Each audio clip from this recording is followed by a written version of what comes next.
ഈശോ മിശിഹായ്ക്ക് സ്തുതിയായിരിക്കട്ടെ. ചോദ്യം: സ്ഥൈര്യലേപനത്തിൽ എന്താണ് സംഭവിക്കുന്നത്? ഉത്തരം: മാമോദിസ സ്വീകരിച്ച ക്രൈസ്തവന്റെ ആത്മാവിൽ സ്ഥൈര്യലേപനം സ്ഥിരമുദ്ര പതിപ്പിക്കുന്നു. അത് ഒരിക്കൽ മാത്രം സ്വീകരിക്കാവുന്നതാണ്. അത് എന്നേക്കും ക്രൈസ്തവനായി വ്യക്തിയെ അടയാളപ്പെടുത്തുന്നു. ഉന്നതത്തിൽ നിന്നുള്ള ശക്തിയാണ് പരിശുദ്ധാത്മാവ് എന്ന ദാനം. ആ വ്യക്തി മാമോദിസയുടെ കൃപ ജീവിതത്തിലൂടെ പ്രയോഗത്തിലാക്കുകയും ക്രിസ്തുവിന്റെ സാക്ഷിയായി പ്രവർത്തിക്കുകയും ചെയ്യുന്നു. സ്ഥിരീകരിക്കുക എന്നതിന്റെ അർത്ഥം ദൈവവുമായി ഒരു ഉടമ്പടിയിൽ ഏർപ്പെടുക എന്നതാണ്. സ്ഥിരീകരിക്കപ്പെട്ട വ്യക്തി ഇങ്ങനെ പറയുന്നു: അതെ, എന്റെ ദൈവമേ, ഞാൻ അങ്ങിൽ വിശ്വസിക്കുന്നു. അവിടുത്തെ പരിശുദ്ധാത്മാവിനെ എനിക്ക് നൽകണമേ.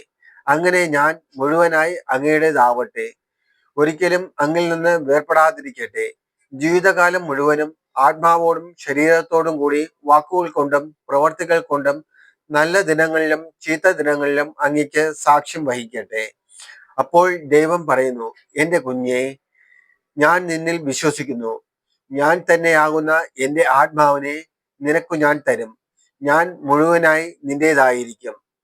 ഞാൻ നിന്നിൽ നിന്ന് ഒരിക്കലും എന്നേക്കുമായി വേർപെടുകയില്ല. ഈ ജീവിതത്തിലോ വരും ജീവിതത്തിലോ വേർപെടുകയില്ല. ഞാൻ നിന്റെ ശരീരത്തിലും ആത്മാവിലും വാക്കുകളിലും പ്രവർത്തികളിലും ഉണ്ടായിരിക്കും. നീ എന്നെ മറന്നാലും നല്ല ദിവസങ്ങളിലും ചീത്ത ദിവസങ്ങളിലും ഞാൻ നിന്നോടൊപ്പം ഉണ്ടായിരിക്കും.